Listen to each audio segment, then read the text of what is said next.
Feel me? Matter of fact, we shouldn't wait for February to celebrate Black History Month. You know what I'm saying? This is history right here. You feel me? Without a doubt. And what I want to say is, you know, you are family. Listen to a song. We were back here having a conversation, and one of the things that was brought up was that when the councilman said that it takes a village, and Joy said that, you know, she brought up the video games, and I think if we don't do it, if it's not a collective effort, because changing the guns is one thing, but changing the mindset of the kids is something else. Yes. And it takes the whole village. Like, it starts with the people who are listening to this radio show, not with the ones who are sitting behind these microphones.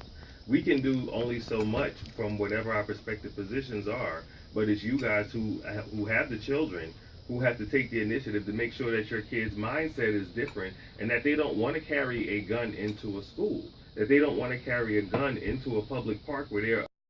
And to go down there to have an assembly 4-2, it was, you know, speaks volumes of this piece. And we're pushing it even harder, because now the manufacturers are calling us, begging us, like, yo, if y'all gonna do this, can you leave the Nerf guns on there? We ain't messing with the water gun. You know, come on, you know, water gun. So they're asking us now, because they see, now I can tell you this, Chris Christie's gonna veto it.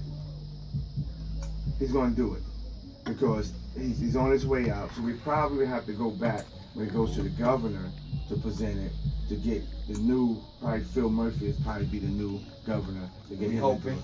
Yeah. You hoping? No, I'm hoping. Yeah. Now after this song we on, but we hoping though. So I'm telling you, it started from folks.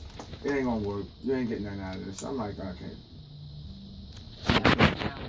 Yeah. You know. There you go. You know, I've been like that a while, man. You know, listen, I started off even teaching karate with 15 kids free. And people's like, man, why are you doing it free? I'm like, it's for the community, man. It ain't about the money to me.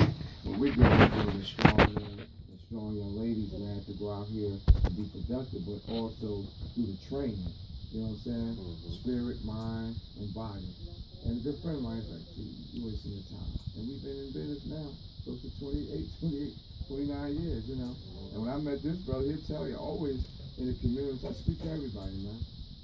I don't get into that because I got a suit and tie on. I'm any different. Because I always tell people, guess what? When all is over, I want to be able to come back to my family, bro. That's right. And that's the community. Because people do not forget. Nah, bro, they don't. You know. Coming back in, son. Okay. Right down the street from this brother. We got real guns out here killing people. And I was like, look, dude, I understand that. That happens too. But look at the statistic, because what I did a study from New York to New Jersey, Delaware. But you're still in the NFL, you still have a platform. Other than taking a knee, what are you doing? What community issues are you dealing with? Who are you speaking with to address community issues? What programs are you funding? Who are you talking to try to make the change? Just taking a knee is not enough for me. But I do have a question for the councilman.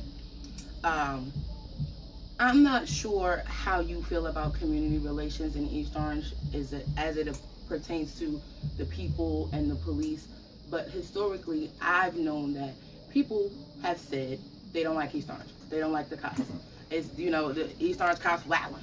So can you speak a little bit to how that has been in the past and what moves the community and the police may be making together to try to fix some of that? Right. If you look at what's been happening now, our police department has been basically doing a great job. Did we have some issues in the past? Yes, we have. Are we trying to correct them on the legislative side and administrative side? But right now, East Orange is 76% in crime reduction. We are leading basically in nature, and we all played a role in that, from the administration part to the legislative part, because, to be honest with you, I have quite a few friends that are police officers. Yeah, and we back. Joy brought up something interesting while we was taking you through that musical montage, right? Is that a big word? Right. Joy, can you repeat the question you asked the councilman? Yes, I asked the councilman if he was encountering any resistance to passing this legislation, be it with the community, with the manufacturers, with other legislators. I can imagine that this is an economic issue for some.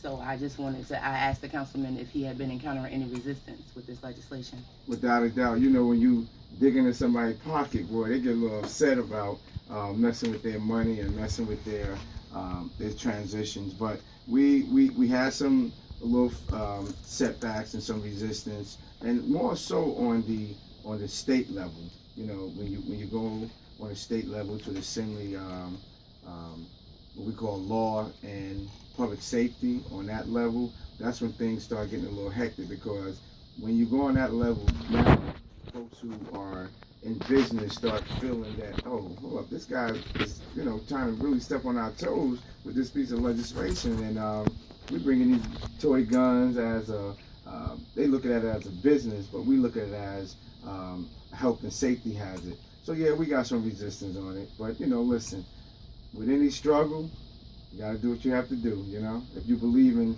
and have a passion about moving this thing forward. The Tamir Rice case was just a icing on the cake what happened to other people. Look, at East Orange High School alone, we had young people bringing those type of guns, because basically they was doing it for protection. They was doing it for protection. It wasn't like, they knew it wasn't real, but guess what, like we talked about earlier, they were saying, oh, all right, you know, what? So I'm an average cat. I'm like, you know, Joker got some heat on him. But he didn't really have no heat. He had a toy gun. Shout outs to the boy Pretty Tone out there in East Orange. Yeah. You feel me? I see you, boy. Word up, call us up. 973-672-1271. We in the building. Y'all